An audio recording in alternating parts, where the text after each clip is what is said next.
Hi guys, welcome to அப்பா பொண்ணு YouTube channel. நம்ம இன்றைக்கி என்ன பார்க்க போகிறோன்னா, பீட்ரூட் பொரியல் எப்படி ஈஸியாக டேஸ்ட்டாக செய்கிறது அப்படின்ட்டு நம்ம பார்க்கலாம். வாங்க, அதுக்கு தேவையான பொருட்கள் என்னென்னட்டு பார்க்கலாம்.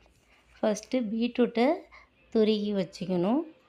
அப்புறம் ஒரு மீடியம் சைஸ் ஒரு வெங்காயத்தை கட் பண்ணி வச்சுக்கணும். காரத்துக்கு ஏற்ப பச்சை மிளகாய் எடுத்துக்கோங்க. தாளிப்பு கறிவேப்பிலை, கொத்தமல்லி, கடலப்பருப்பு. இதுதான் பீட்ரூட் பொரியலுக்கு தேவையான பொருட்கள். வாங்க இப்போ எப்படி தாளிக்கலாம் பார்ப்போம். ஒரு கடாயில் எண்ணெய் ஊற்றி தேவையான அளவுக்கு எண்ணெய் காஞ்சதுக்கப்புறம் கடுகு போடணும். கடுகு போட்டு கடலப்பருப்பையும் போடணும். கருவேப்பிலை, கொத்தமல்லியும் போட்டுட்டு பொரிஞ்சதுக்கப்புறம் கட் பண்ணி வச்சுருக்க வெங்காயத்தை போட்டு பச்சை மிளகாய் கொஞ்சம் வதங்கணும். வதங்கி இப்போ வெங்காயம் கொஞ்சம் வதங்கிறதுக்கு கல் உப்பு ஆட் பண்ணிக்கிறேன். ரொம்ப வதங்க தேவையில்ல, கொஞ்சம் கண்ணாடி பத அளவுக்கு வந்தால் போதும். இப்போ பாருங்கள், கண்ணாடி பத அளவுக்கு வந்துச்சு. இப்போ துருங்கின பீட்ரூட்டை போட்டுட்டு கலந்து விடணும்.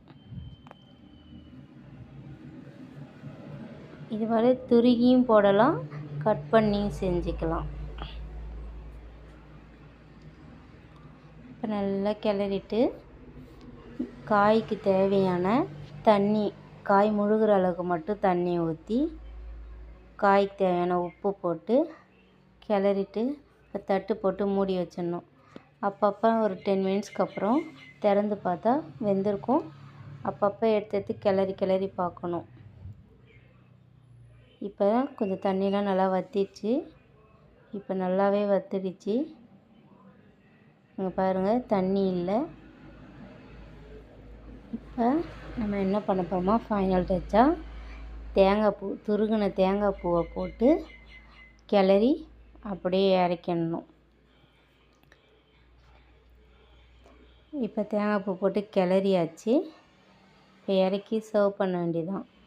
வீடியோ பிடிச்சிருந்தால் லைக் பண்ணுங்கள், ஷேர் பண்ணுங்கள், கமெண்ட் பண்ணுங்கள், மறக்காமல் சப்ஸ்கிரைப் பண்ணுங்கள். Bye guys.